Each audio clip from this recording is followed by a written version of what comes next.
All right. So one of the topics that came up was more of a recurring theme recently with COVID starting to calm down a little bit, with colleges and universities more so going back to normal, athletes going back to sort of normal lives. But I wanted to ask you about what your routine basically is. I read over some of your records, some of your numbers online, and I believe it was in the late 90s that you had a very good stretch of, I think it was 4 or 5 competitions a year, and you were hitting a lot of big numbers. So I was curious, what is your normal day? What does that look like from the time you wake up to nighttime, about when you're going to go to bed?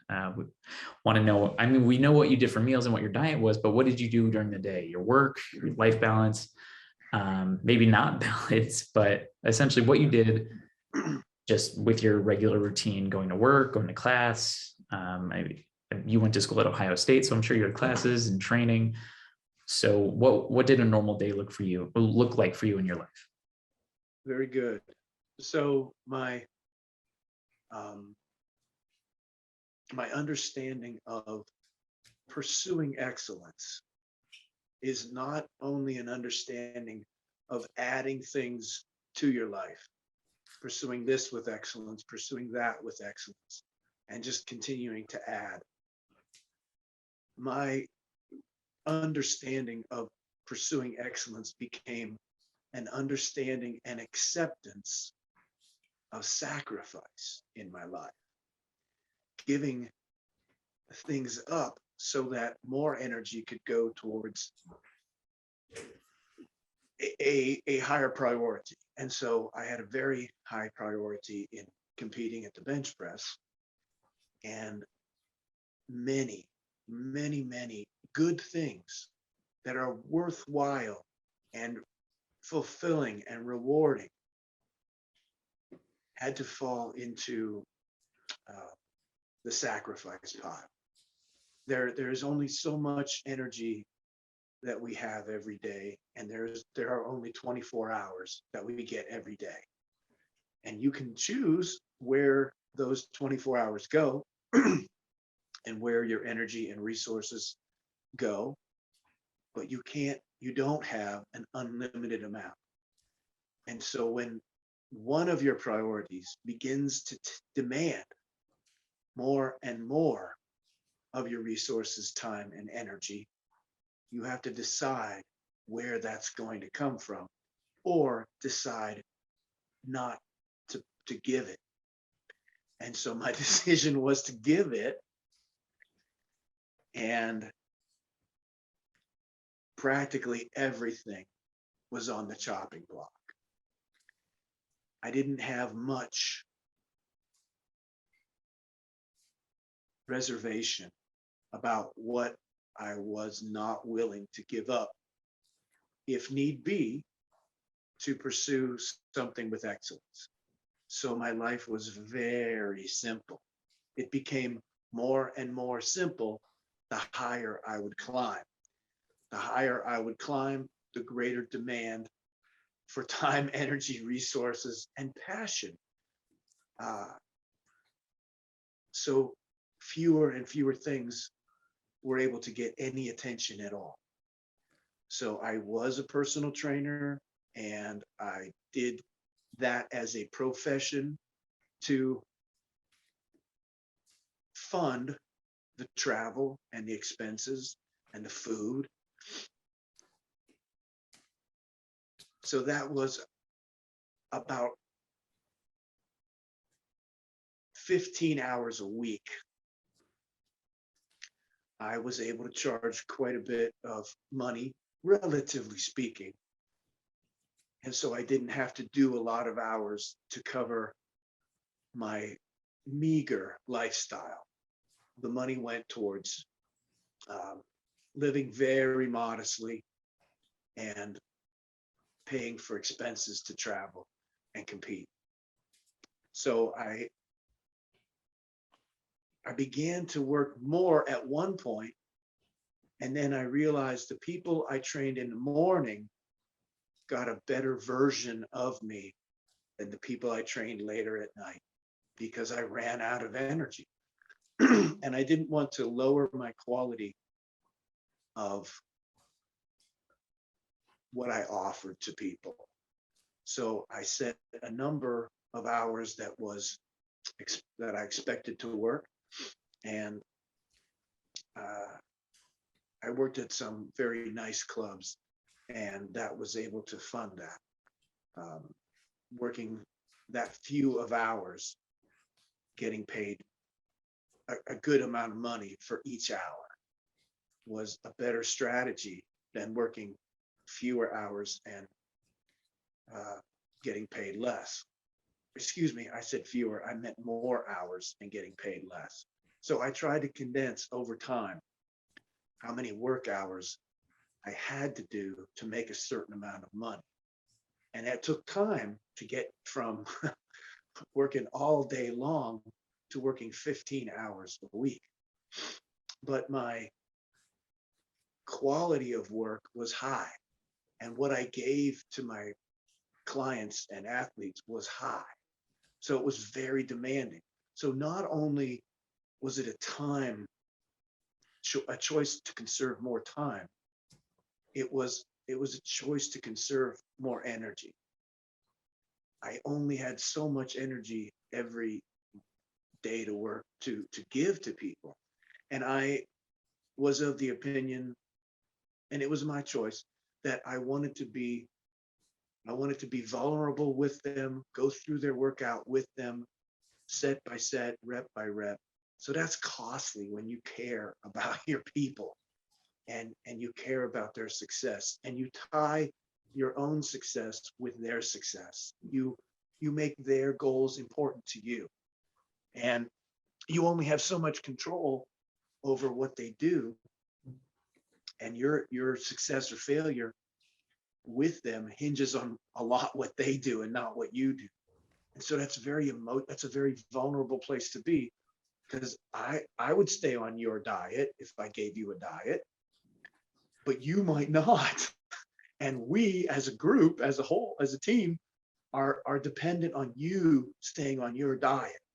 And I can't do that for you, and I can't lift weights for you. And so a good coach will make themselves vulnerable, and they will care a lot, and they will not always get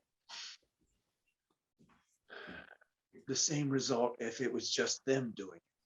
If I could do it for people, they would all be successful, because I would do the work. I would stay on my diet.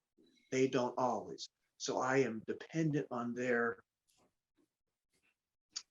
a word for it, compliance to the training and to the ideals. And I have to sell the ideals. And that's expensive emotionally. Not so it wasn't so much the 15 hours, it was the 15 people that I gave myself away to every week. That was about the limit for me. So that covers work, and what I was able to condense that down to, and why. So that was part of my day. So let's be clear. There are 2 days a week I did not work at all, and that was the bench day and the tricep day. And so that left me with a regular 5-day work week to put in about 3 hours per day of a lot of caring and a lot of giving. And that was my optimal. Sometimes I work 20 or 21 hours a week. Uh, Occasionally things would happen that I would work more than that, but that was my plan, and that was what I worked hard to try to carry through most of my competitive days. A 15-hour work week doesn't sound like much until you factor in, and it isn't much until you factor in the emotional cost. And if you give and give and give to people, I think that is good. And I think that is noble. And I think that is a very positive thing, until you start to give more of yourself away than you can afford to. When you give away extra that you have, that's good because other people can use it. When you start to give away so much of yourself that you become smaller, then that's not so good. And a person can feel that. There are many generous people in the world that give a lot of themselves and they give too much of themselves. And then they end up in the situation that I was in when I was working many more hours. In the early hours, I was giving a good quality JM to people. And then once that was gone, I didn't have much JM to give people later in the day. And that wasn't fair to them. And it didn't make me feel very good. So you can give and give and give of yourself. You can give your money, you can give your time, you can give your emotion, as long as it doesn't make you a smaller person. You have to stop at some point. And I found that was about 15 hours when I was training super, super heavy. When I wasn't in as heavy training, I could afford to work more. So that was one part of my day, the work day and week. And then the workout week was just Sunday for bench press, which was about 5 hours of actual gym time and 2 hours of prep. And then, of course, the rest of the day to recover, to try to eat and rest and just bring myself back after heavy benching. And that was a Sunday. And then the other part of the workout week was 3 hours on Wednesday, which was about the same, about 2 hours of prep work before that, 3 hours of training, and then the rest of the evening to come back online, to become a functional human being again after committing to the training. And the other parts of my training, so since I was a personal trainer and in the gym, I was able to catch as catch can is what I call it. I lost a video. Can everybody still hear me? Yep, we can still hear you. Okay, very good. I'm sorry. So where was I? I think I was talking about the rest of my workouts, and I described them as catch as catch can. If I was in the gym and one of my clients was doing something like legs or leg extensions or calves or abs or anything other than bench press and tricep work, I could grab a little workout here and there, but the priority was always the bench press, and everything else was, if the opportunity presented itself, fine. If it did not, also fine. I didn't go out of my way to plan in leg day and back day and bicep day and grip day and anything else day, traps. I don't think that it is bad to plan those in up to a point. And so if you're a full meat power lifter, you got to plan a squat and a deadlift day in to that week. But I learned that the more you focus on something, the more chances that thing will have to be successful. So the rest of my body, I still kept it in shape and trained it when the opportunity presented itself. I did not go out of my way to plan all the rest of my training. And then there were always plenty of off seasons where you would take a break from the heavy lifting, and you could do a more normal breakdown of back day, arm day, leg day, etc. And I think there's an important lesson in that, because I think a lot of people, I hear it a lot over and over, people are worried about what will happen to me and all my strength if I don't work out every muscle group every week or at some sort of regular interval? And the answer is not much. Not much bad will happen. Strength that you build is relatively yours to keep, uh, as long as you don't go into a complete and utter bed rest and stasis. As long as you do some functional work, you maintain a great deal of what you have gained. Now, you do not keep the top end edge. You lose that if you don't do it for a while. But I could always return to doing my legs and come right back to a reasonable level of normal strength, even after not having done them for 6 months, with just a little bit of catch as catch can. So I think people are worried that if I don't do this, this, and that, I will lose everything that I've gained. And that just does not happen. Muscle tissue is different than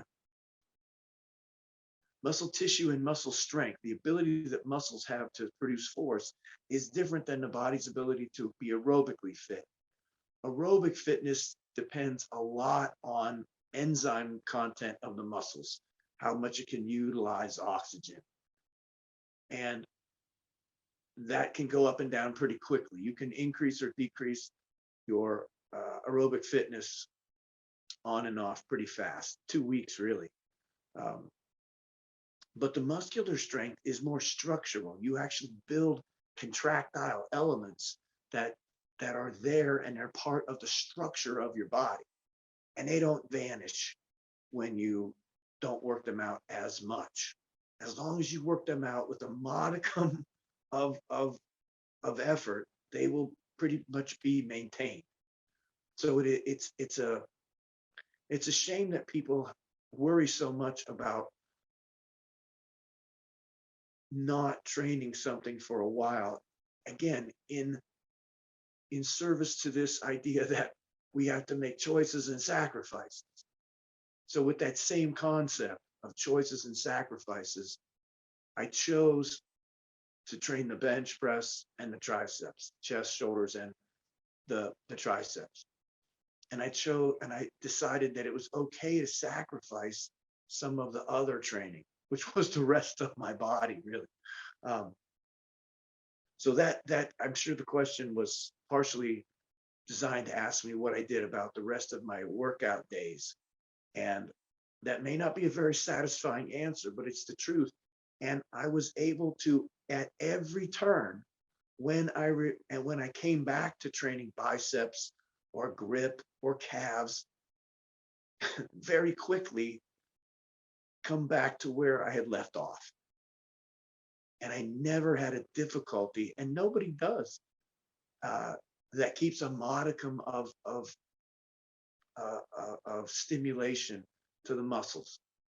And it's not hard to keep a little bit of stimulation to the muscles. Flexibility is much the same way.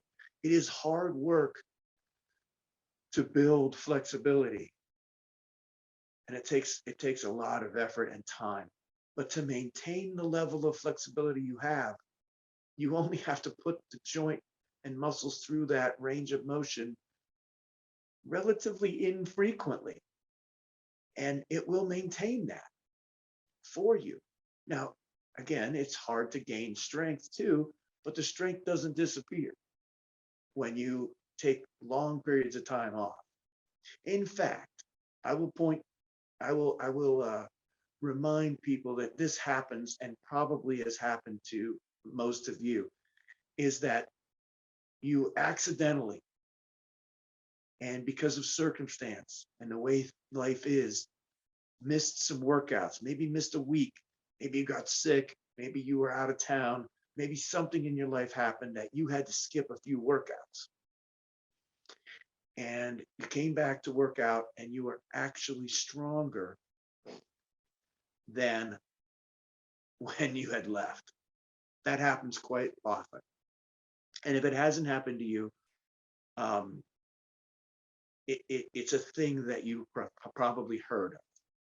And it's no surprise that can happen. What that should sound alarm bells off for you is, if I took time off of working out and came back even stronger than when I was working out, what does that tell me about my recovery patterns and habits? When I got more rest, magically I came back stronger. I don't think that was magic. And I don't think that these things, when people relate these stories of missed workouts and time off, and they come back as strong or stronger, that just says that they may be training too hard, too often, too frequently, and or not taking their recovery seriously. So if you do a modicum of work on everything, you can maintain it. And I had to make a choice about what I could recover from. Every workout had a recovery cost. And when I was moving so much weight on the triceps and the bench press, that price for recovery, to be able to repair, recover, and grow, went up and up and up, because the training weights go up and up and up. Every year you get stronger and have to lift heavier weights to progressively lift further heavier weights in the future. You don't bench 300 pounds and then continue to bench 300 pounds and eventually somehow magically be able to bench 500 pounds. You got to bench 300 and 320 and 350, and you have to keep going. So it always gets harder to recover from. And at some point, I had to make a decision of being able to train so heavy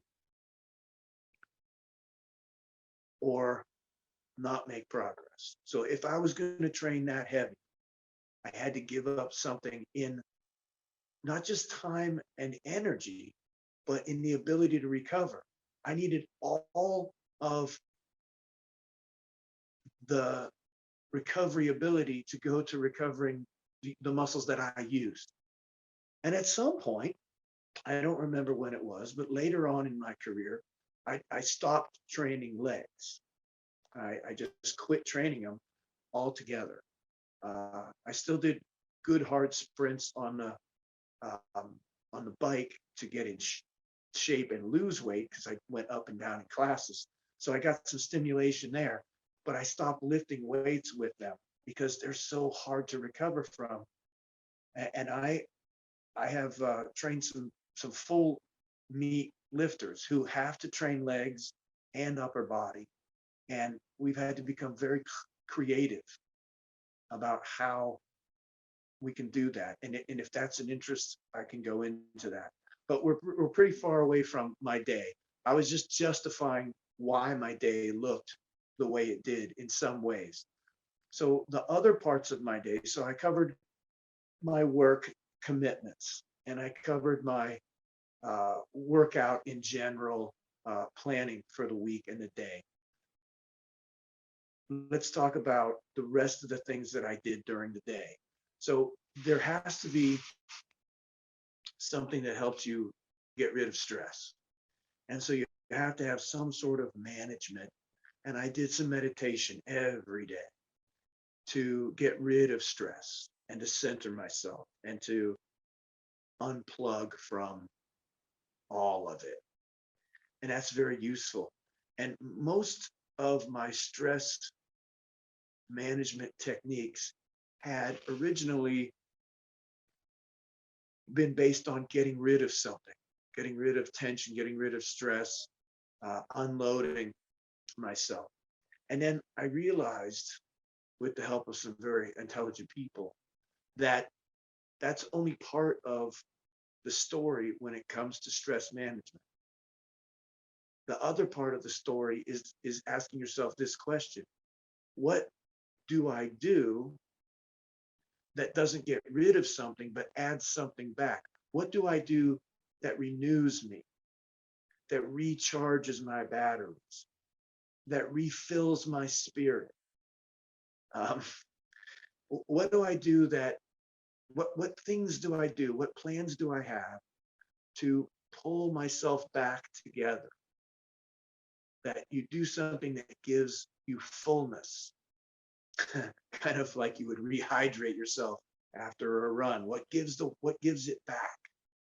And so questions of that nature are, what do you enjoy doing that you get fulfillment from? What do you enjoy doing, period, end of sentence? What do you do for fun? What is fun to you? When's the last time you watched a comedy movie, or went to a comedy club, or laughed, or did something that brought back spark to you in some way? And we're mostly talking about emotional things here. What brings back your heart, your spirit, your passion, your joie de vivre? And that is part of stress management as well. So not just how do you get rid of stress? I take a walk, I pet my cat, I take a long hot bath, I meditate, I pray, perhaps. What do you do to get rid of your tension and stress? Get a massage, all kinds of things that do that. And that takes time. That takes hours of your day, minutes of your day. But also, what do you do to recover, refill, rejuvenate, recharge, whatever? That's an important thing too. So those two things have got to be part of your day as well. And perhaps not every day, but they have to be part of the general overall picture. And I tried to do them every day. I like to smoke cigars to relax. And I like to talk to my friends, just to talk. So there's I can't quote it directly, but when friends go fishing, it's not about how many fish they catch. And for me, smoking a cigar wasn't about getting the cigar smoked. It was about being with somebody, interacting, connecting, and that had a rejuvenating effect and a stress reduction effect. And petting my cat has the same type of, it gets rid of tension, and it also fills me back up because I enjoy being with my animals, and I gain something back from that. So that was a big part of the day as well. Not a big part. I should recant that. It was something that took time and was planned into my day as well. And then I also did a lot of reading every day. Still do if I can. There are days now where I find myself looking at a book that I'm trying to finish and not having the time and energy to do that, which is strange because I have more time than you would think ever in my life. But reading and edifying myself that way, and learning new things, and enjoying the process of filling my mind. And then the tools of sports psychology that Skip could talk a lot about: visualization,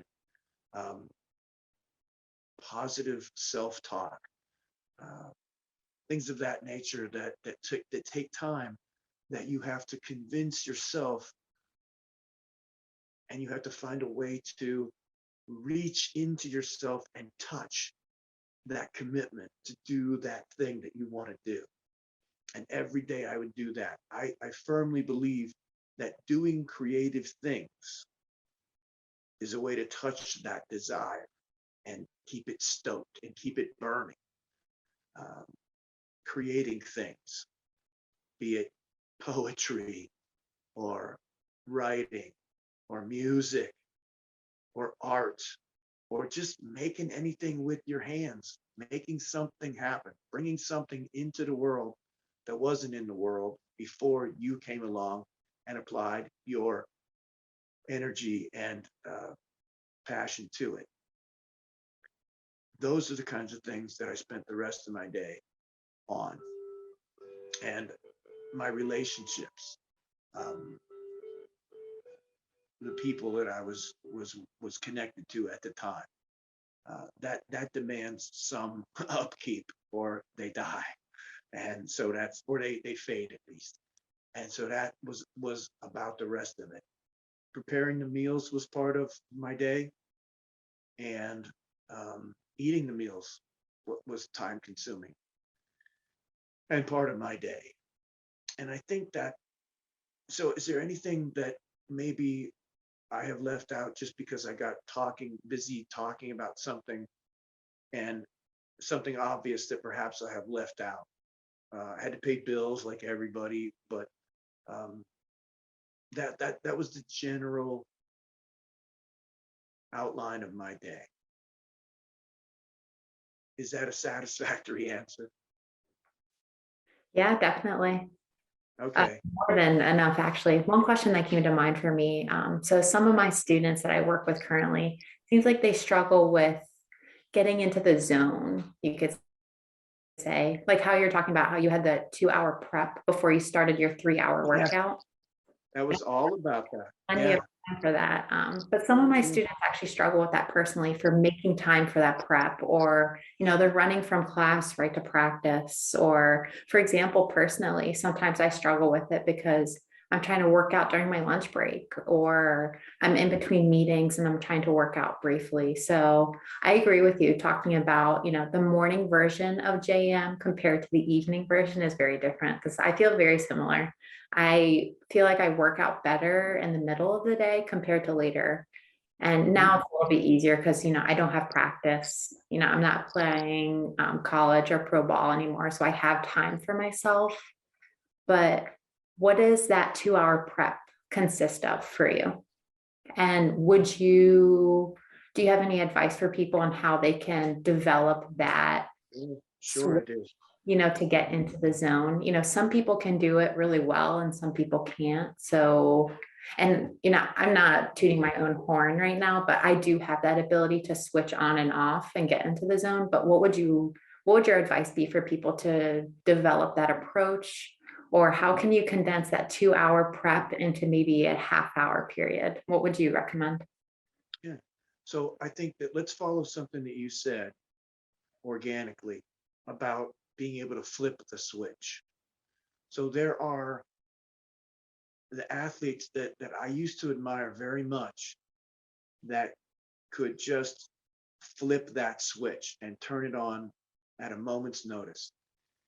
And if you want to see what that looks like, I think that golfers do it, because there's a lot of time in between golfing that you're not golfing, and then it's your turn and you got to do everything right then.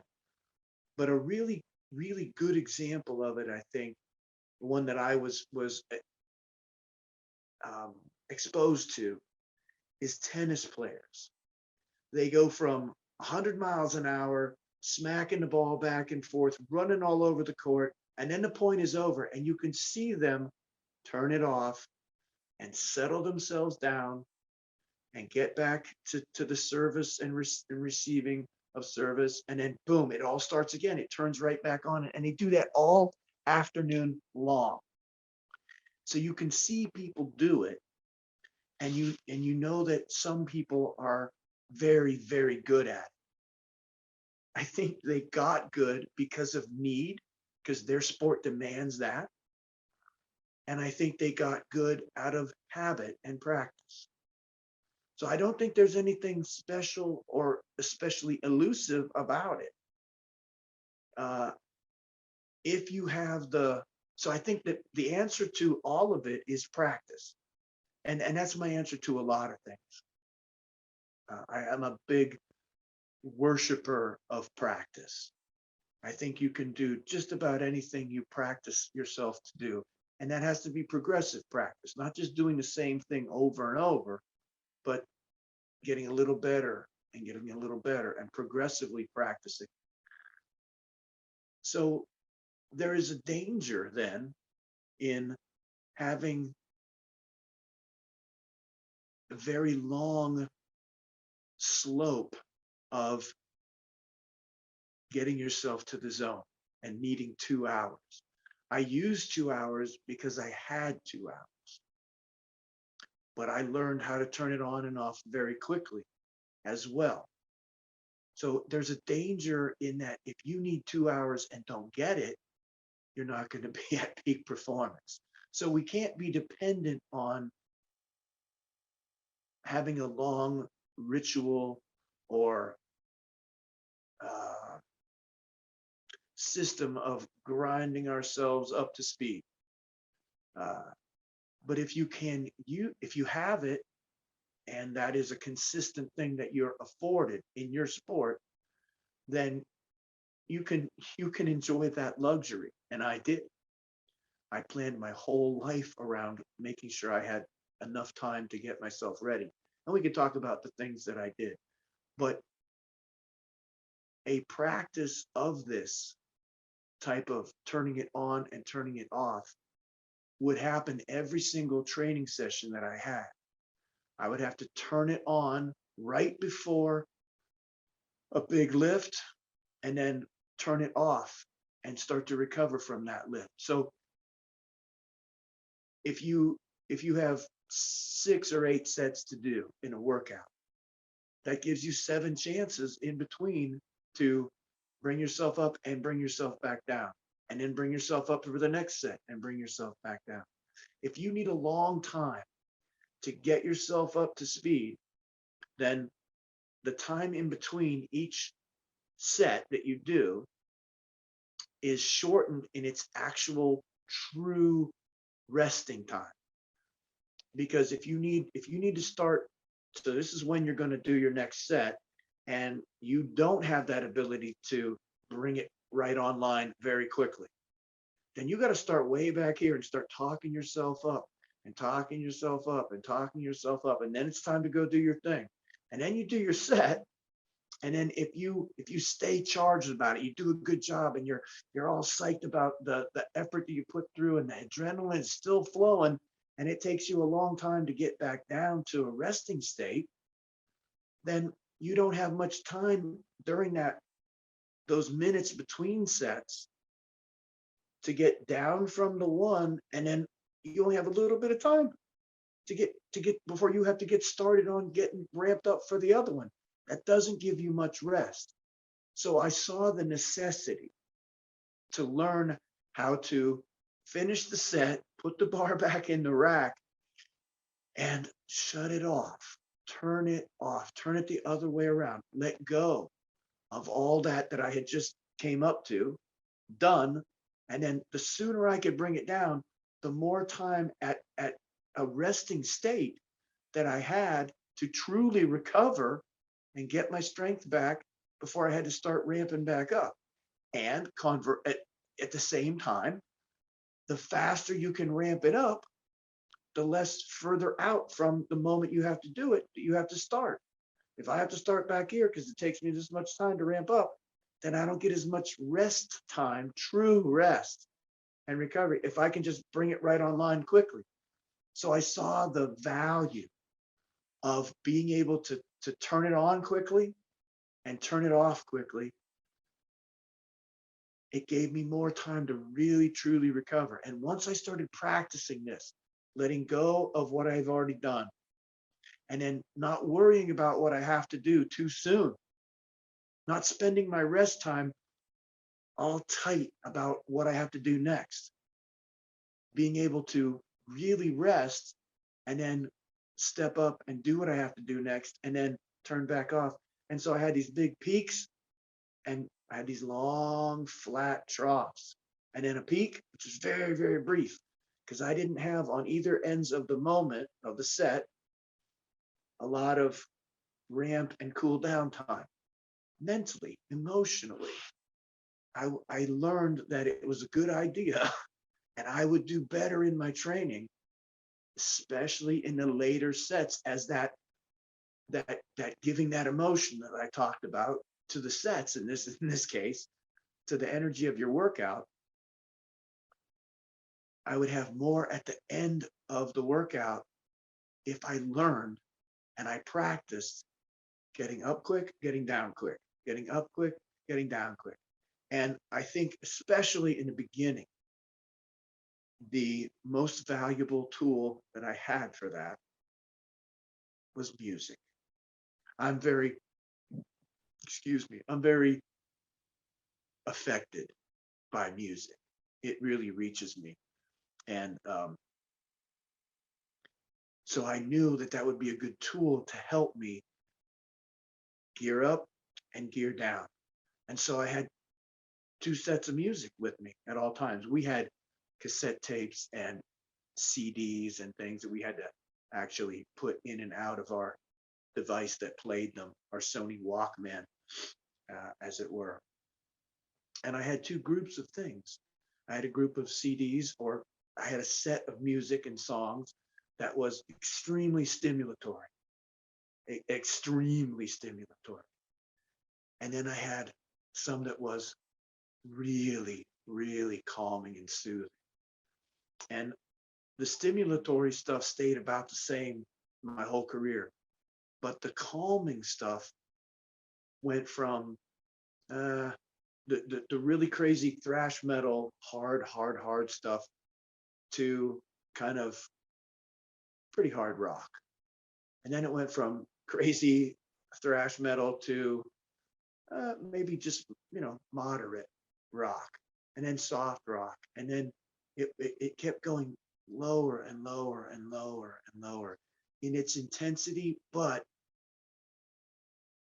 not in its ability to grab me and move me.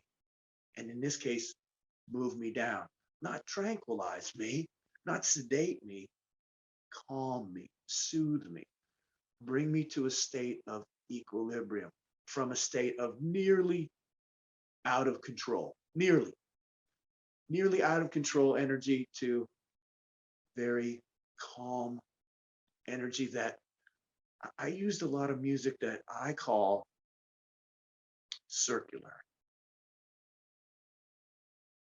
The sound and the flow and the rhythm of it goes round and round and round and round. And I can use that at just about any intensity of music, that circular feel to it. And I would kind of stir the pot. I would keep the storm brewing in me. I wouldn't freeze it or chill it or extinguish that fire. I would keep it just steadily going round and round at a very smooth, calm pace. And then as I was getting ready to ramp up, I would start to stir the pot a little bit more, a little bit more, a little bit more, and then switch to a music that was very excitatory. And that was what I used to do quite often, and I had really good success with that. You would be surprised how what kind of music I listened to in the end to bring me down, to get me refocused. But I never lost intensity while I was listening to that. I lost the looseness that gives away and wastes energy when it can be conserved. And so the music that was calming and soothing was also magnetizing. It it brought energy back to me. It moved the direction of energy from out of me to give to the weight and to the effort, high intensity, out to almost an absorptive kind of state that I wanted to be in. I wanted to take energy from around the room from other people that were going nuts and wasting their energy, hitting their head against the wall and have people slap them and all this and all that. And I wanted all that energy to come into me. And then I was going to put all that energy back in just one place, onto the bar. And so music is a very good tool to do that, I think, especially in the beginning. If you have what most human beings have, which is some affinity for the emotional power of music. If you're one of those few people, and I've met a few, and I pity them because they kind of can take it or leave it with music, then you have to find something else that has that effect on you.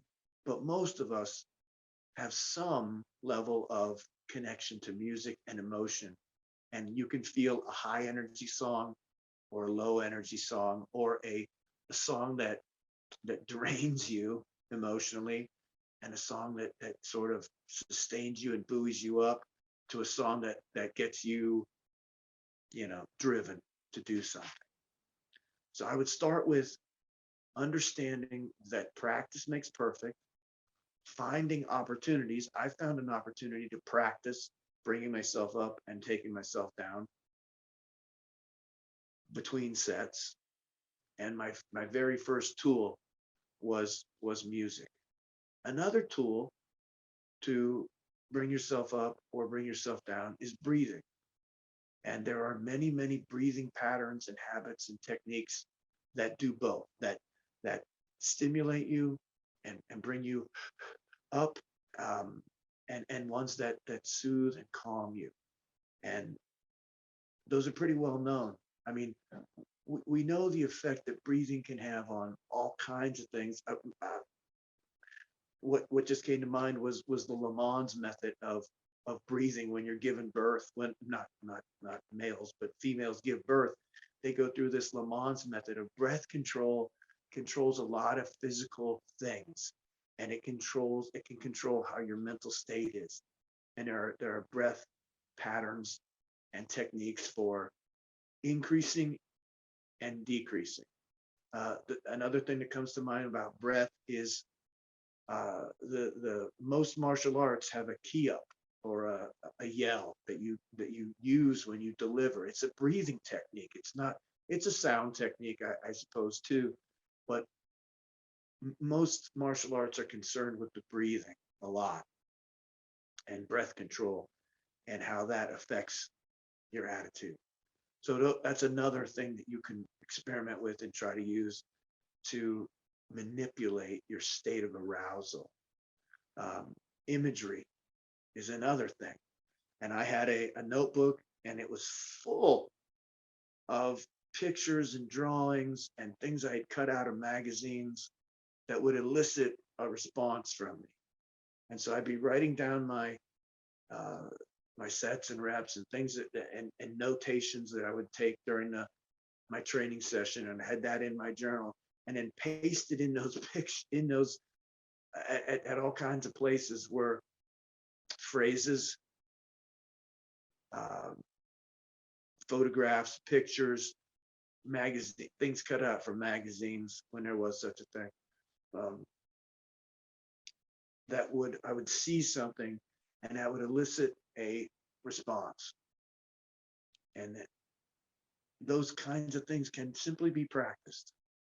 And I understand that it is difficult to need to be good at that and not having developed the skill yet. But rest assured that everybody has that ability to some degree. And wherever you're at right now with your ability to bring it online and have that kind of control that those athletes that I admire so much had, when they could just turn it on and turn it off at will, you can improve from where you are towards that with practice. So wherever you are now in it, you can get better. And then when you get there, you can get better than there. And then you can stepwise, and perhaps one day someone will remark of you that guy can really turn it on and off like a dime. I don't know how he does that. I think the answer is We all, if unless it just fell into your lap somehow naturally, you learned how to do it and you practiced it and you got better and better at it because you needed to. And I think it's a valuable skill that I believe can be practiced. Was that satisfactory as an answer? Did I even finish that answer? Yeah, oh, absolutely.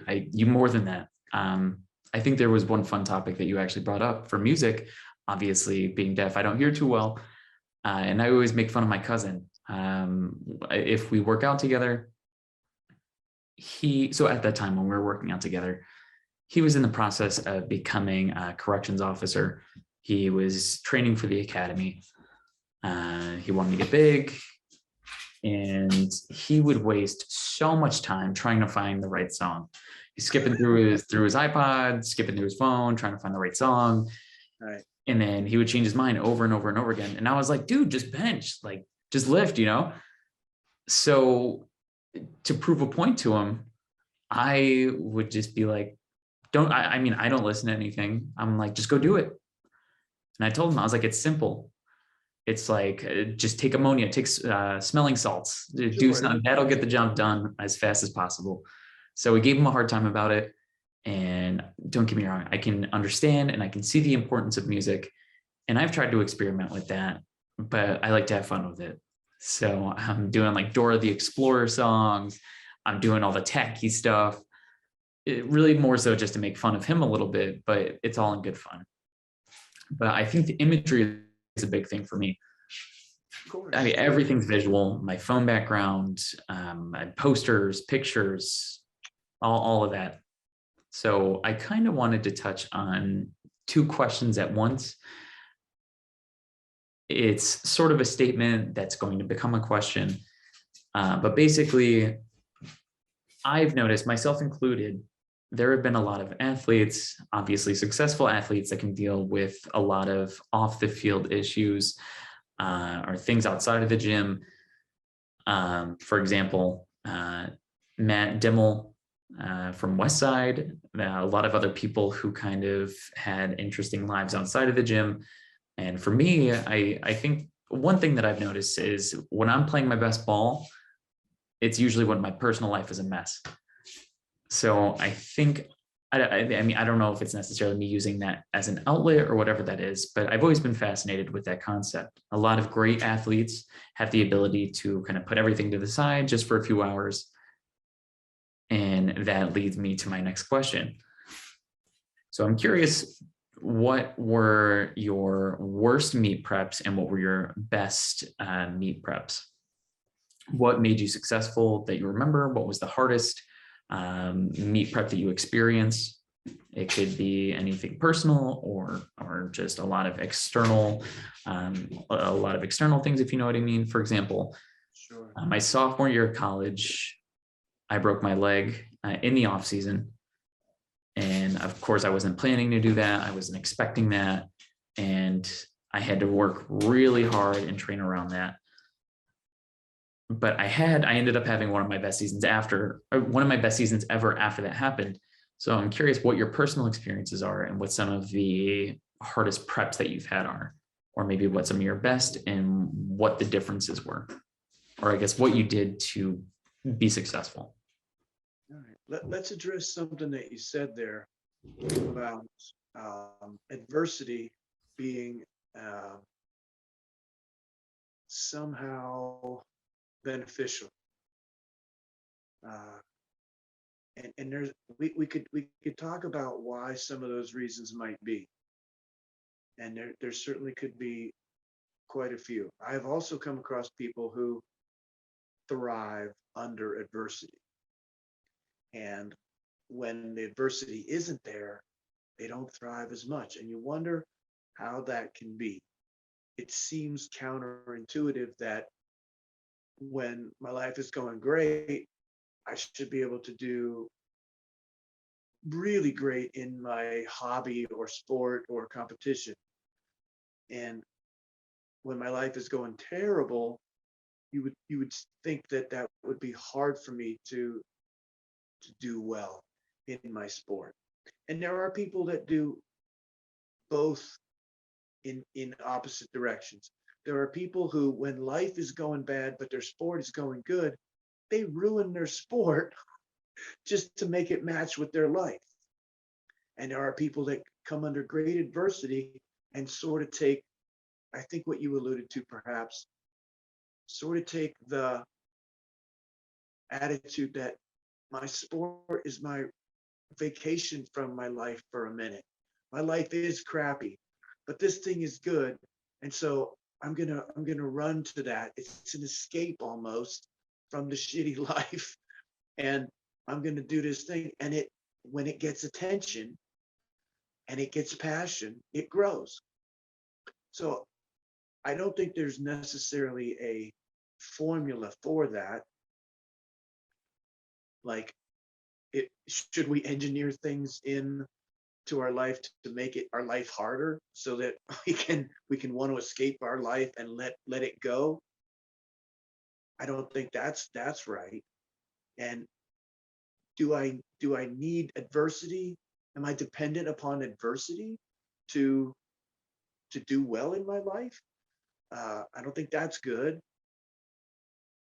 And on the other side, do I need everything to be green lights before I can leave my driveway? Do I need everything to be going right before I can succeed? I don't think that's right either. So I think it would be a good thing to try to decide where on the continuum you might be at this point in your career and in your life, your sporting career and in your life, and decide how much of each of those things applies to you, and then know that about yourself. I think self-knowledge goes a long way. And so if someone knows that they can do well, even if the chips are down, then when some bad things happen, they're not going to be all thrown off. And then if you know that I do better when everything in my life is going well, then it would behoove you to get the rest of your life in pretty good order if you wanted to do well, and to try to control the things you can control. And if you can influence. So we don't always control the rest of our life, rarely, but we can influence lots of the rest of our life. We have something to input into it. And so if there's something that you can influence in your life, but choose not to, just I'll see what happens, then you get what you get. So knowing what kind of person you are and what flavor of that continuum you are, whether how adversity affects you, either positively or negatively, I think knowing that about yourself, and that's not necessarily an easy thing to know. We sort of have to go through some adversity and see how we do with it to find out. So so there is value and growth in being challenged that way. So that is something that isn't always easy to know about yourself until you've gone through it, and then you have some data to go by. So paying attention to that would be wise, I think. And then as far as my preparations and where I've been in my life, I was fortunate that I learned about equanimity very early. And I strive for that kind of thing, that kind of answer to everything with equanimity. And I don't know if Skip, if I told this story before, please stop me, or maybe not. Maybe let me go on. But I'll tell an abbreviated version of what it means to be equanimous about life's events. And then if this is redundant, then if I told you on this last, because I say this a lot, but good, true things are really worth repeating anyway. So equanimity, the first time that it really hit home for me, and I was lucky to get this early, was a story about a Chinese older man and his son, and they were farmers. And the son was out one day with the horse plowing the field. And the horse broke away and ran off into the mountains. And all the townspeople said to the young boy, "Boy, that's terrible. What horrible fate you have. The gods must be mad at you. Because now how are you going to eat? How are you going to plant your crops? This is so woeful and horrible." And the kid said, "Yeah, this is terrible. This is a horrible, evil thing that has happened." And they said to the grandfather, "Yeah." And they said the same thing to the grandfather or the father, the older man. And he said, "Good, bad, who can say?" The story goes on. The next week, the horse that ran into the mountains came running back into the barn, right where he lived, and following him came 3 mares. And they ran right into the barn with him. And the townspeople all said to the kid, they said, "Oh, what good fortune you have. The gods love you. You had 1 horse and now you're rich. Now you have all these horses. You're one of the richest people in the village now. And you're so fortunate.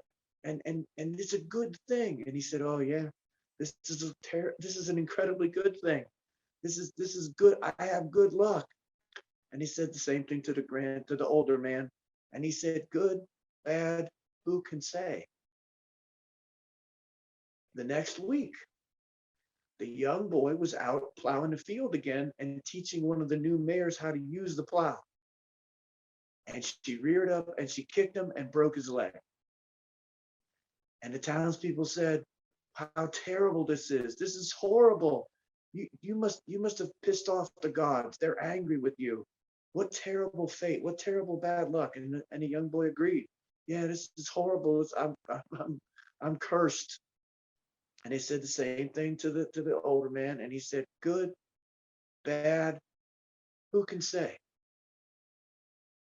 The very next week, the Chinese army came through the town and they took away all the young men of fighting age who were fit to fight. And they left the kid with the broken leg with his father. And the townspeople said, "Oh, you're so lucky. You're so lucky you had that broken leg. You're so fortunate. God loves you. He favors you."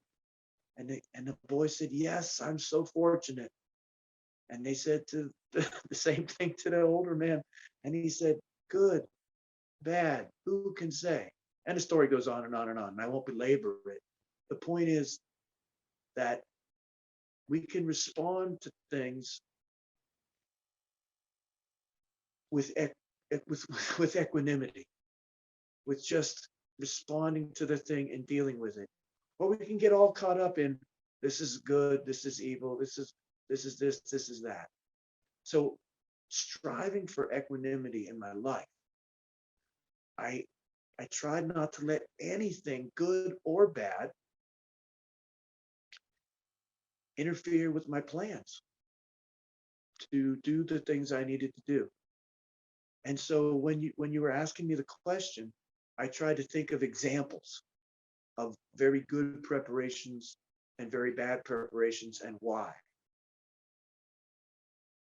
And in my mind, perhaps I've smoothed everything out and brought everything to I've averaged everything, but I can't remember any big differences in any of them. I can't remember a good one or a bad one, or nothing stands out. And that may be an unsatisfying answer. I apologize, but it's I think and then I thought, why can't I think of an example of why a really good preparation where I was things went well for me, and why can't I think of a bad one? And I had to attribute it to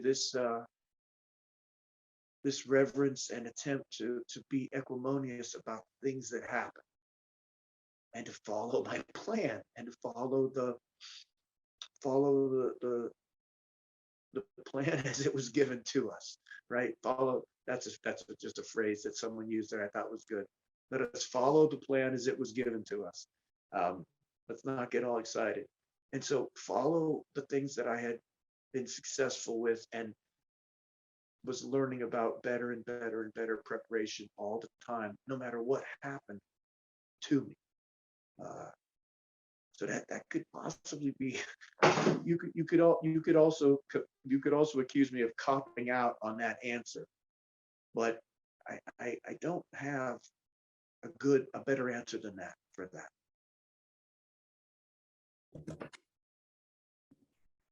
Now, I think it kind of leads us to maybe the next question, because you remember your world records. And I know previously we talked about, you know, the first 600 bench press and the state records and the rarefied records with that. So I kind of wanted to loop around to that question again that we discussed previously in another episode. So one of the students that I work with, he's a freshman in college, and seems like he's struggling a little bit with trying to get over the concept of, you know, how like as a freshman athlete, you know, there's always going to be the juniors and seniors who are bigger and better. So I think in his mind, he looks at them and puts them on a pedestal as upperclassmen. But really, honestly, it's not, no one's better than anyone just based on seniority. So I was trying to talk about, you know, my personal experience, because as a freshman, I was starting over juniors and seniors on the field, and I got over it very quickly because in their case, you know, the seniors are, you know, sometimes like they're the all-stars, they're the all-conference players. But personally, I'm assuming, maybe I'm wrong, but I'm assuming that you kind of had a very similar experience where, you know, you worked your way up and you came up and you saw all of these great lifters, and maybe you put them potentially on a pedestal or not. But then once you set your world records, you realize that, you know what, I am better than other people, and that no one is special, and I don't need to put people on a pedestal. So I'm curious, what was that mindset? Did you ever have that experience or that transition where you realized that, no, these other people are just other people, and I am actually better at this moment? And how far along in your career did you have that after having and taking those records at the international level as well? Like when did that transition happen where you realize no one's actually above me right now? Well, let's talk about, I want you to help me understand where, what you mean by that. So I can assume it, or you can tell me more about it. So let me ask you a few questions. How would you know if you were better than someone else? This is a question I'm asking you.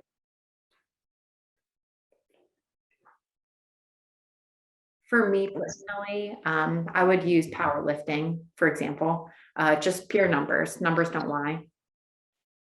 Okay. So JM, you bench press more than me. I'm not at that level.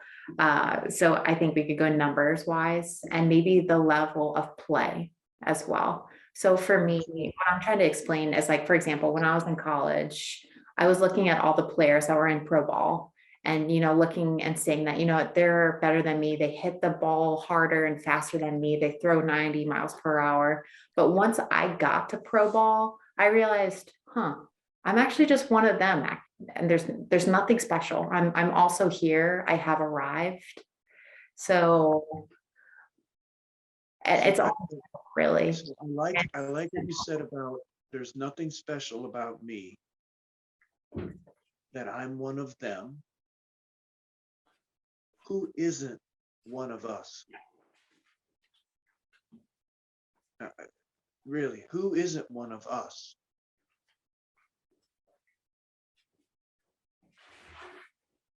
Aren't we all one of us?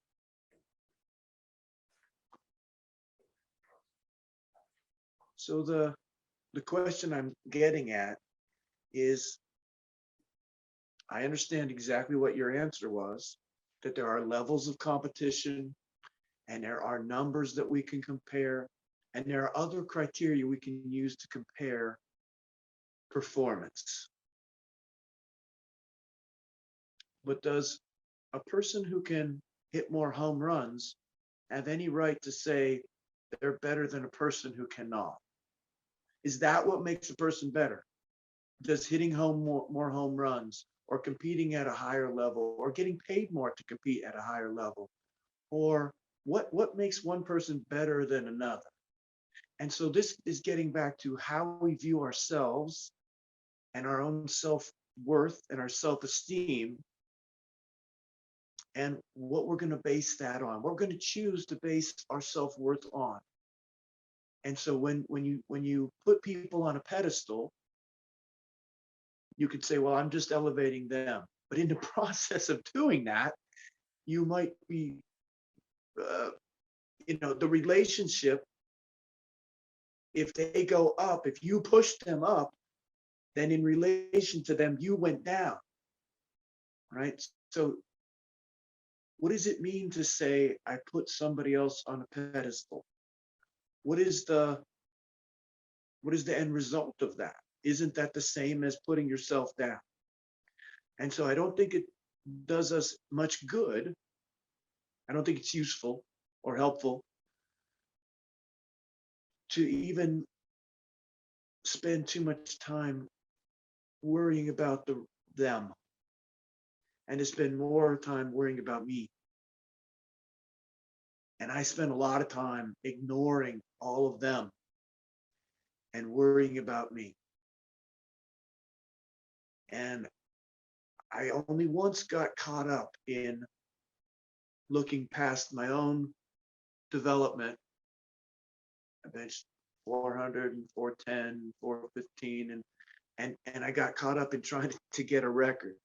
And that was a mistake. That was a very big mistake. I looked outside of me trying to improve myself, and I tried to beat other people. And I wasted a lot of time doing that. I wasted a lot of time doing that.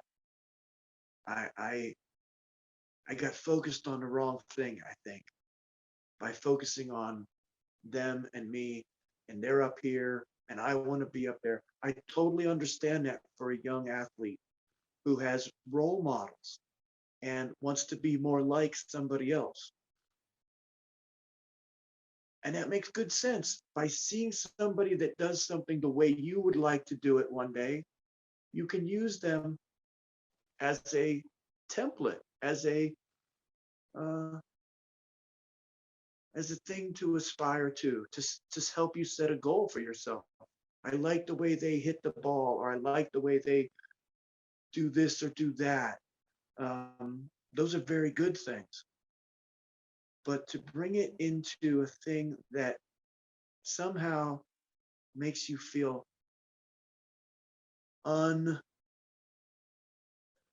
unsatisfactory, I don't want to say unworthy, but that makes you feel ineffectual or not as good in any way, I don't think is helpful at all.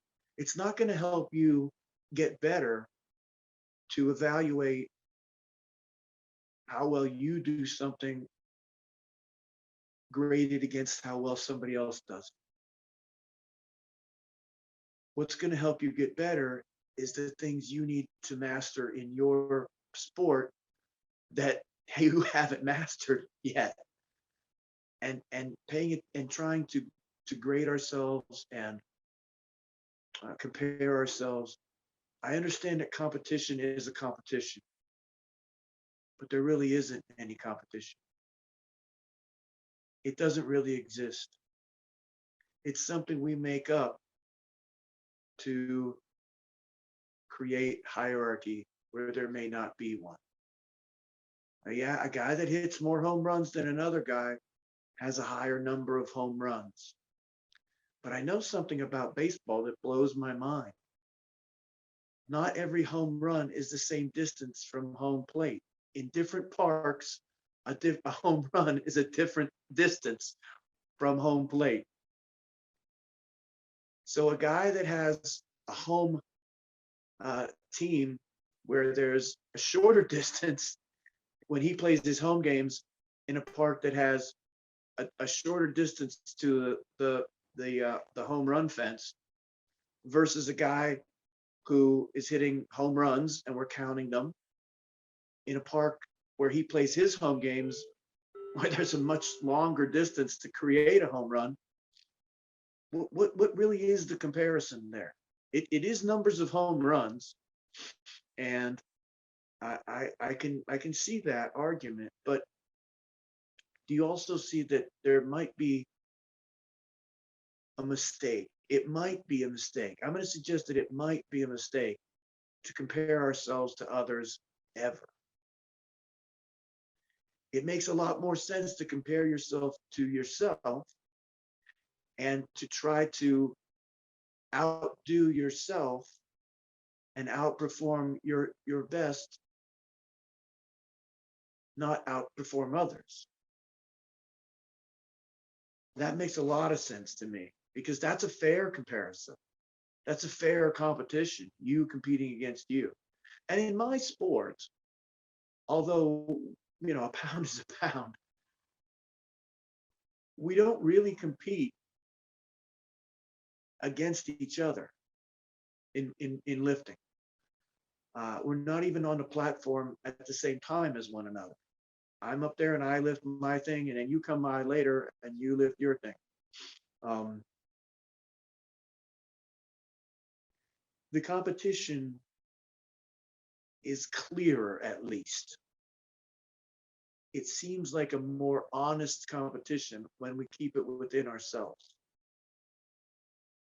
It starts to get tortured when we move it outside ourselves. And then hitting home runs in baseball, I gave an example of how tortured it can become. One guy hits home runs in a park that the home run thing is closer. The other guy has to hit his home runs a lot further for them to count as a home run. And that's a tortured comparison. It's really strained to compare that. But it's not strained at all for that guy to compare the number of home runs he hit last year at that park with the home runs he hits this year, to see if he's improved at his ability to hit home runs. But still, there's more. There's who threw the ball at him when he hit his home runs. They weren't the same guy. Is the same pitching, the same batter that hits home runs over a long season has faced different pitchers than his next closest competitor in the home run derby, in who's hitting the most home runs. So clarity comes when we remove our comparison to others, and we focus on comparing ourselves to ourselves and improving ourselves. Now, we live in a society that puts a very high value on the comparison and the hierarchy. So I know we can't escape that. But we would do better, I think, and our time and energy and focus would be more well served if we shifted that more towards competing against ourselves and less towards competing against others in general. I think that's a generally good idea, to do that more and more. Now, I'm not going to take away anything from anybody that wants to see how they stack up with the rest of the people in the world and compare themselves against that. That's a thing we can do as well. But what do we gain by doing so? That's a good question to ask. What does it gain us to go to the World Championships and see where we place, or just load the bar up in the gym and do it all by ourselves off in the corner? There is a difference there. There's a difference. And there are different things to be gained by doing both. But when you feel tension, stress, anxiety with one, comparing yourselves to others, putting others on a on a pedestal and feeling bad about yourself, feeling less about yourself by doing so, then I think that needs to be tempered and done less, and just focus on your own business, mind your own business, and get better and get better and get better, and let other people put you on a pedestal when if they want to. And if they don't want to, that's okay too. You still go about doing the things you want to do. But in sports, we kind of have to have, a competitor. We have to have somebody to box. We have to have somebody to beat on and see if, but not in all sports. And so some sports lend themselves to what I'm talking about far more than other sports. It'd be a very tough thing to do in boxing or MMA or wrestling, to just constantly think about yourself. But some of the jujitsu people do exactly that. They go to a competition, and their opponent, they're not there to beat the opponent. What they're there to do is to see how well they can perform the moves, to see how perfectly they can do the technique. And if they win, fine. And if they don't, fine. But their success and failure to them is about how well did I do the techniques, not did I win the match or not. Now, it makes good sense to think that the better I perform the techniques, the more perfectly I pull the move, the more likely I am to be successful, but not always. So even in sports like those combat sports, there's a way to move in the direction I'm talking about. And how well we do that we can make that mean more than whether we won or lost. So earlier I was asking Skip about how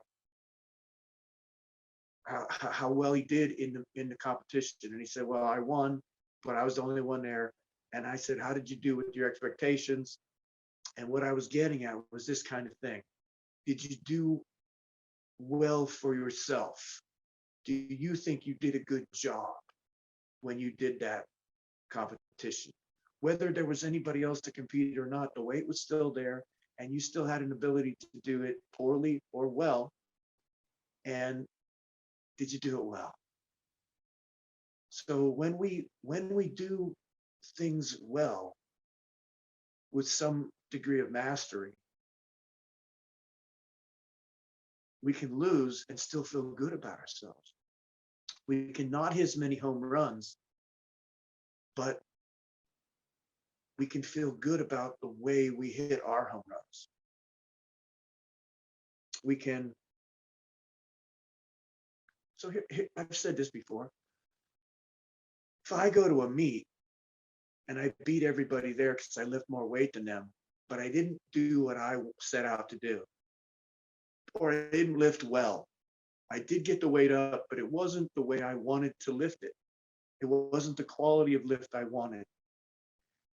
Even though I won, I don't feel good about that. I don't feel fulfilled. And conversely, I have been to meets where I've set my own personal record and done very well for myself and taken third or fourth place and felt great about it.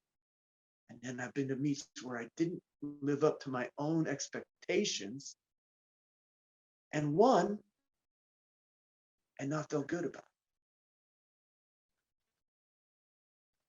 So that interplay of going back between those two ideas. How well did I do against others? How well did I do against myself?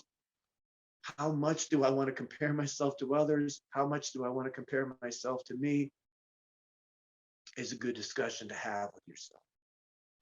And to define what your rubric is going to be, to decide when you get the opportunity to put yourself on that pedestal and have arrived. When will that day be? When will you say to yourself, good job, I'm proud of me? And that's a good day. That's a big day. That's the day I remember. when I was proud of myself. And I'm sure I could look it up, how well I did that day. But I was able to say, and I can say, there were moments where I was the best in the world. I was the world champion. And that's nice to be able to say. It's okay. Well, what really feels good is to be able to say, man, I was proud of myself. I've actually I've won more meets than I've been able to say, man, I'm proud of myself. I'm really proud of myself. Those are richer experiences for me. You know, I know me. I don't know anybody else. But those are the things that I've cherished more than the trophies that I have or the records that I have. So that's probably too much again as an answer, but I took that where I wanted to go with it. I didn't really answer your question as you posed it, but I think that was a good way to answer. Yeah, I think personally, that's where I agree and I guess disagree with what you're saying in terms of competing with yourself. Of course, definitely important. Improvement is improvement, and that's great. Basically, in my perspective, I am one of the athletes who loves to win. And then I also have a few other friends who hate to lose. So it's a match made in heaven kind of thing.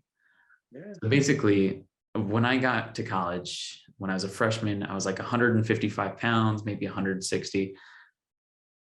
So my freshman and sophomore year, I put on maybe 10 to 15 pounds each year in the off season.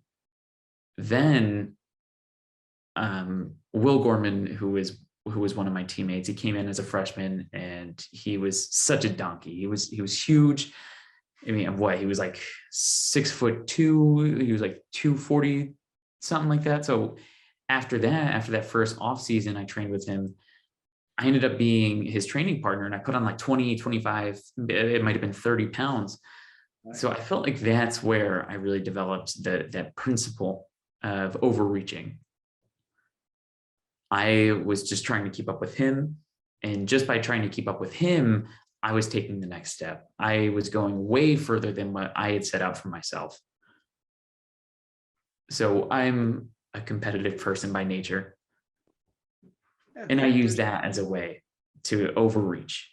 And I know for a fact, I've already accepted the fact that I would not, I knew I wasn't going to be stronger than him. I wasn't going to be faster than him, whatever the case is.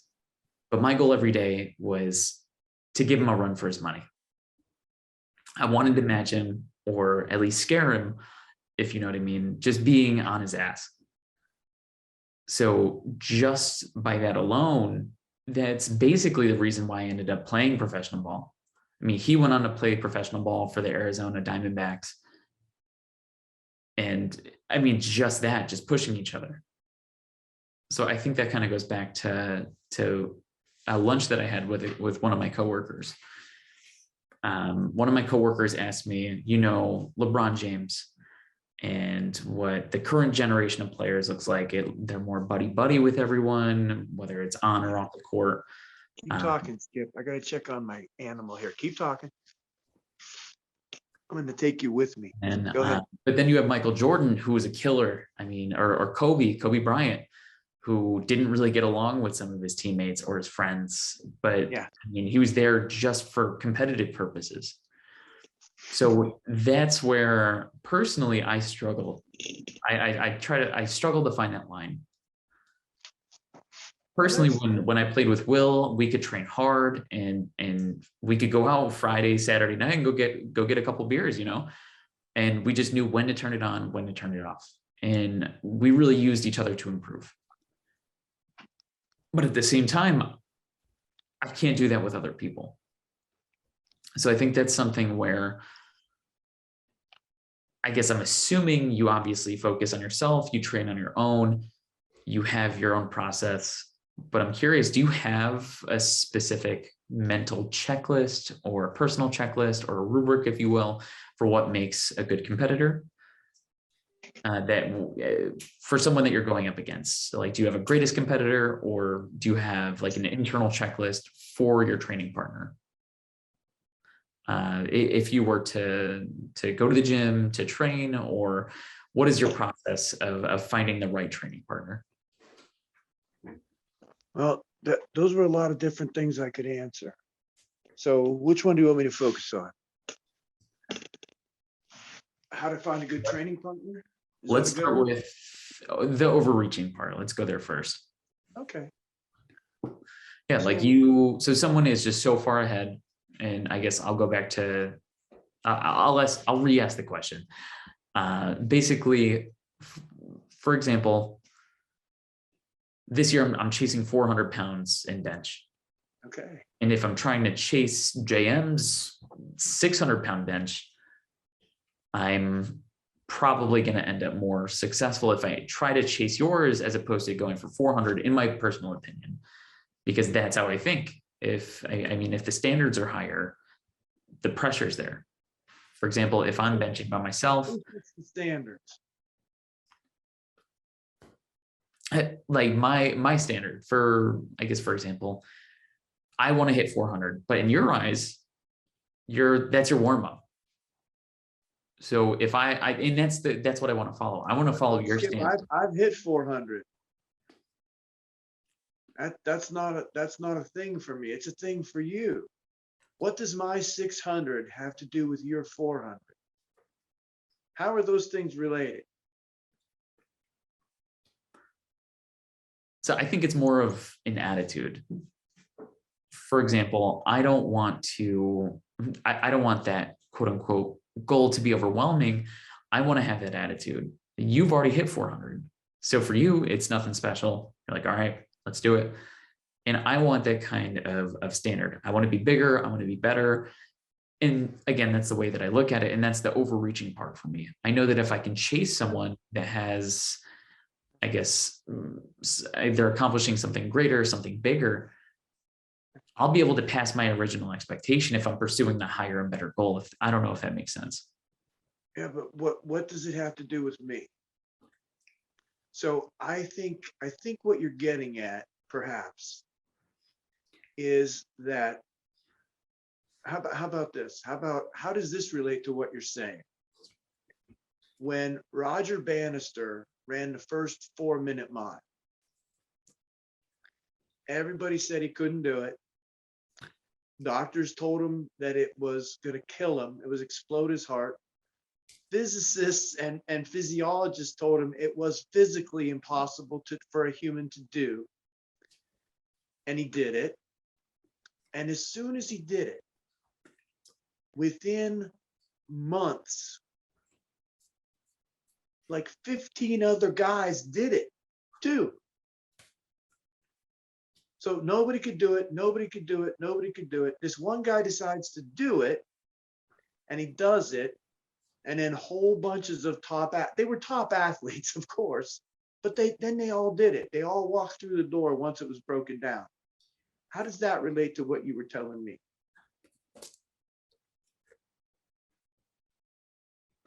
So sorry, let me rephrase that then. So what I'm really getting at is the competitive edge. So it's obviously important to compete with yourself and improve yourself, but how can you pick, or how do you pick the right person to train with, for example?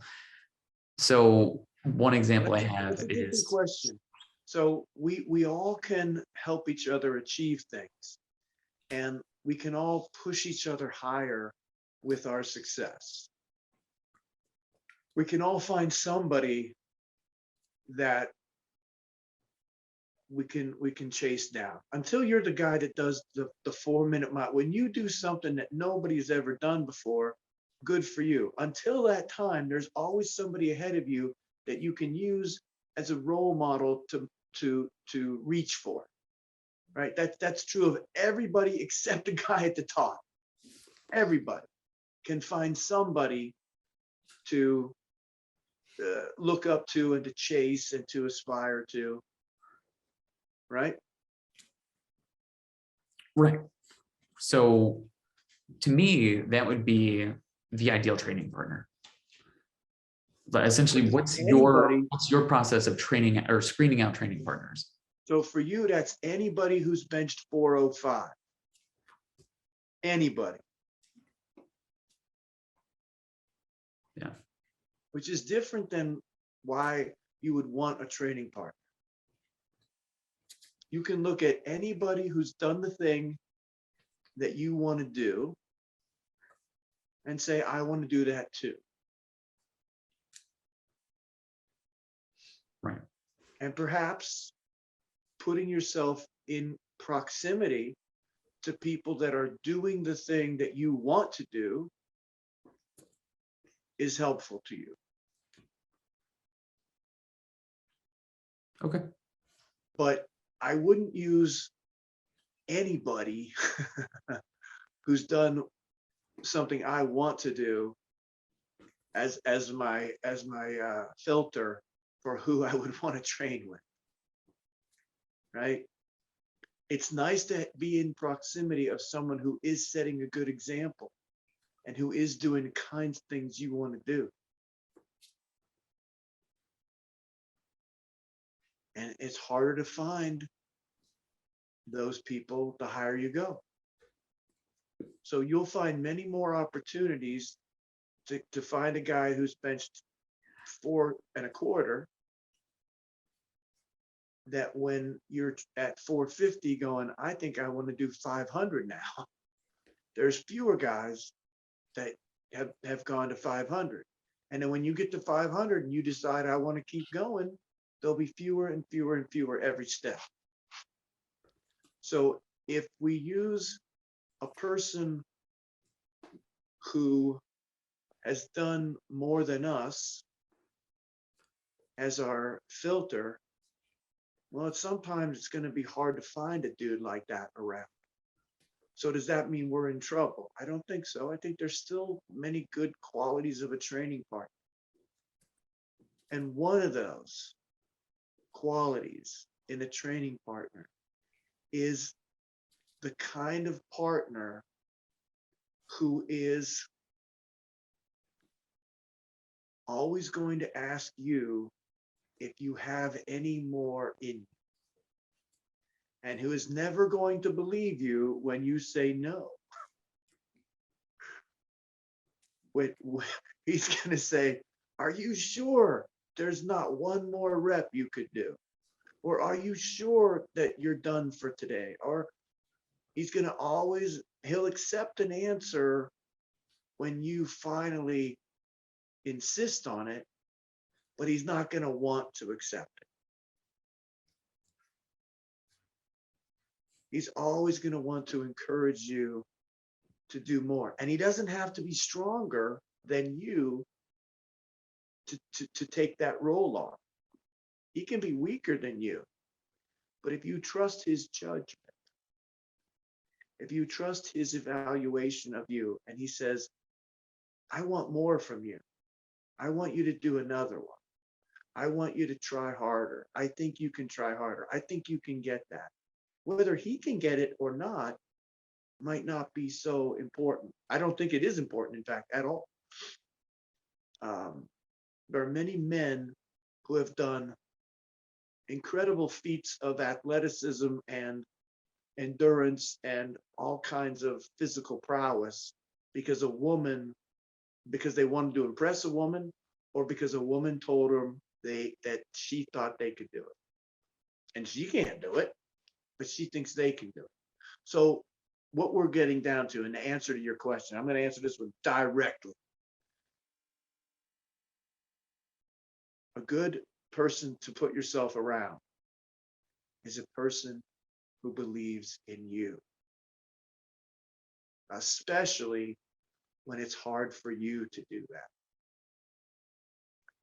So the best training partner is a training partner that believes in you and will ask you to give your best, will demand that you give your best, will insist that you give your best. and not want to take no for an answer, but honestly believes that you can do it and won't ask you to do something that they don't believe you can do. So this is not just saying always ask for more. Coaches do this a lot. They just think that to be a good coach, you have to always demand more. Well, that's only fair if you really believe that they can give you more and you really believe that they can do it. Just asking people to give more is disingenuous if you don't display a true belief in them. So one of the greatest things a coach can do, or a training partner, or anybody that wants to support anybody else in any endeavor, is to genuinely, authentically, and demonstrably believe in them. Sometimes, many times, maybe all the time.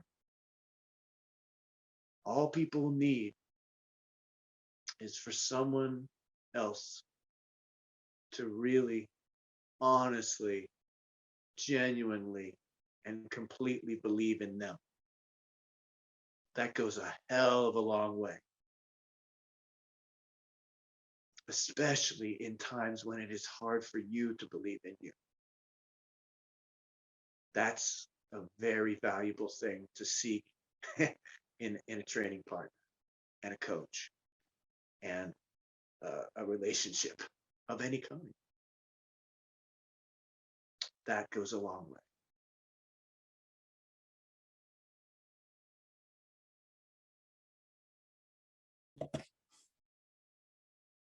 Yeah, I think that ties that answer and today's podcast very nicely. So we're almost here at 2 hours. I really appreciated your time today. I do want to wrap up with just one last question before we go.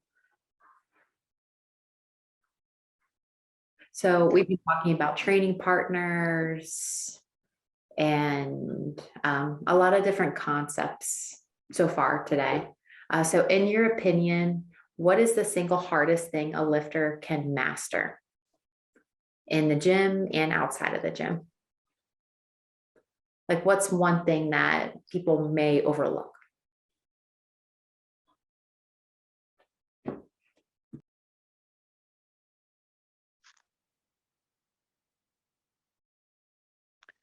I don't know if it's the hardest, but it's sure damn hard. And that, since we just talked a moment about it, it is self-confidence. That it's hard to develop. It's hard to believe in yourself to do great things. It's easy to believe that you can successfully tie your shoes and leave the house. You can believe in that. But can you run a mile faster than you've ever run it before? Or can you be the guy that sets the mile record at your school? Can you be better than you are today? Now, it's easy to say, yes, of course, I could be better than I am today in playing guitar or omelet making or lifting weights. Of course, I could be better. I'm not at my full potential. But to believe that you will be better is a different thing. So it is very hard to develop the habit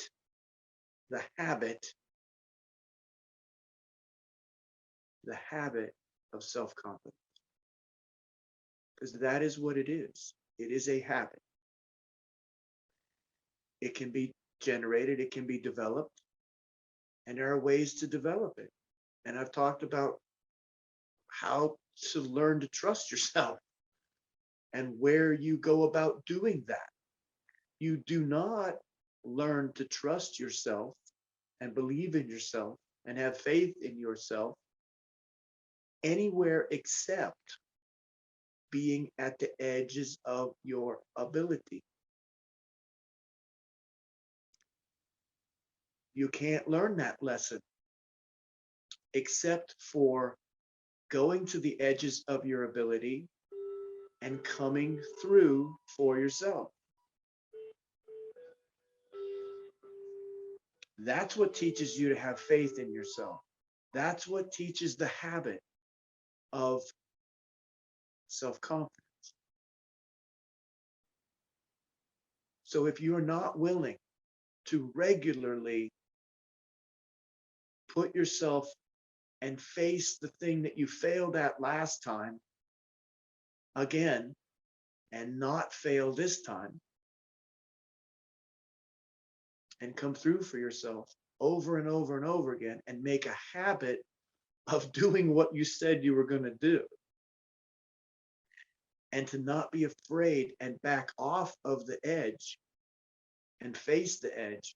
Last time I got 5 repetitions here, so I couldn't get 6.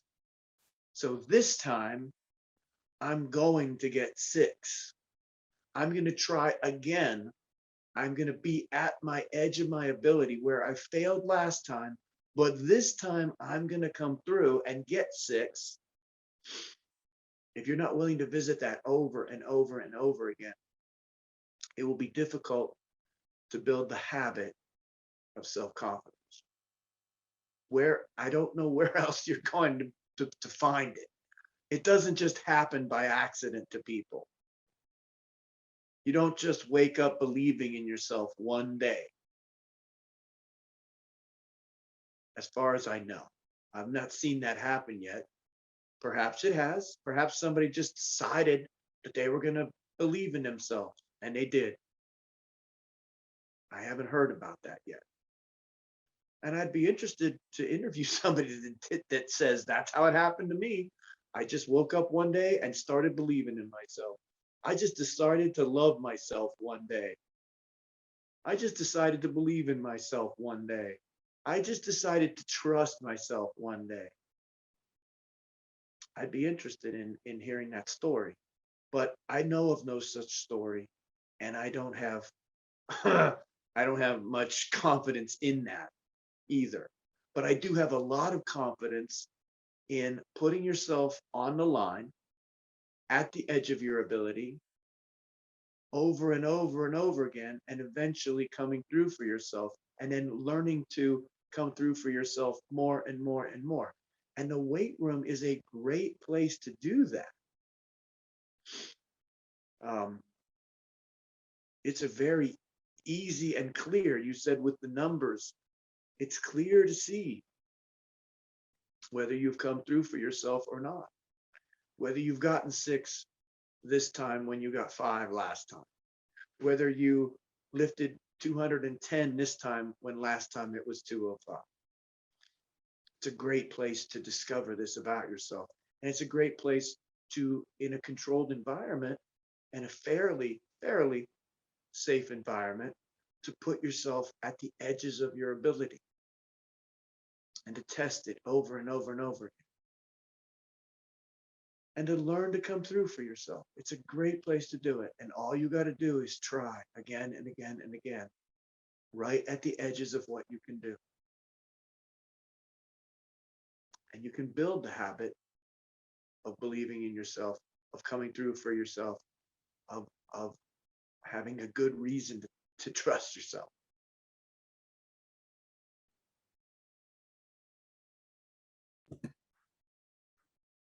I think a person that comes to mind when you talk about someone who just woke up and did it would be like Forrest Gump, you know? I think that's the closest person that I can compare that experience with. You know, I just started running and then you just ran across the country, of course. I think that'd be very cool to interview Forrest Gump as well. Yeah. Again. So great conversation. Thank you so much for your time. I'm going to make sure that I add your links to your YouTube channel and to your social media channels as well. Make sure that's all in the description on the bottom of today's video. So again, thank you so much. Yeah, and if you do one more favor for me, since you offered that, would you mention that I do personal training over the internet like this? I do offer that. And so if somebody wants to do that with me, I enjoy doing that very much. Of course. Perfect. Yeah, Very good. I'll make sure that I keep that in here. So again, Thank thank you so much, and I'll make sure I keep you posted, and I love to catch up and talk to you anytime, as always. Very good. Thank you.